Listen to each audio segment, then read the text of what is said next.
عبادت میں سستی کیا علامت ہے؟ کیا علامت ہے؟ عبادت میں سستی من نہیں کر رہا ہے، من نہیں کر رہا عبادت کا، نماز بوجھ لگتی ہے، فجر میں اٹھا نہیں جاتا ہے۔ اللہ اکبر، کسی اور سے نہیں، اپنے آپ سے بات کرو، اپنے آپ سے بات کرو، آئینے کے سامنے کھڑے ہو کر اپنے آپ سے سوال کرو، یہ جہنمیوں کی عادت میرے اندر ہے، میرے گھر میں ہے؟ جی ہاں، عبادت میں سستی۔ میں عبادت، علماء نے عبادت لکھا ہے، نماز نہیں، نماز عبادت کا ایک حصہ ہے۔ زکوٰۃ معلوم ہے، 2 لاکھ روپے زکوٰۃ واجب ہو گئی ہے، جی عید میں خرچہ کریں گے 1 لاکھ روپے، کپڑوں پہ خرچہ ہوں گے، مگر زکوٰۃ نکالنے میں سستی۔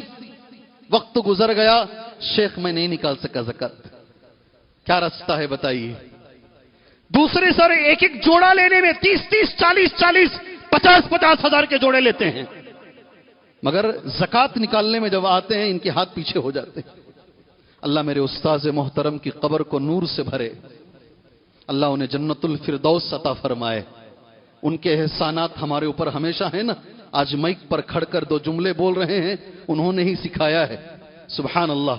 وہ ہمیشہ بولتے تھے پیسہ کم ہے دل بڑا ہے، پیسہ زیادہ ہوتا ہے دل چھوٹا ہوتا ہے۔ اور وہ مثال دیتے، جیب میں 10 روپے ہیں یا 100 روپے ہیں، 100 روپے میں 10 روپے دل کھول کے نکالتا ہے آدمی، 1000 روپے میں 100 روپے تھوڑا دل شنک ہو جاتا ہے، 1 لاکھ روپے میں 10,000 روپے، 1 کروڑ، پھر جیسے جیسے یہ رقم بڑھتی جاتی ہے آدمی کا دل اندر ہو جاتا ہے۔ میرے استاذ نے بڑی اچھی مثال دی، عبادتوں میں سستی یہ منافقین کی علامت ہے۔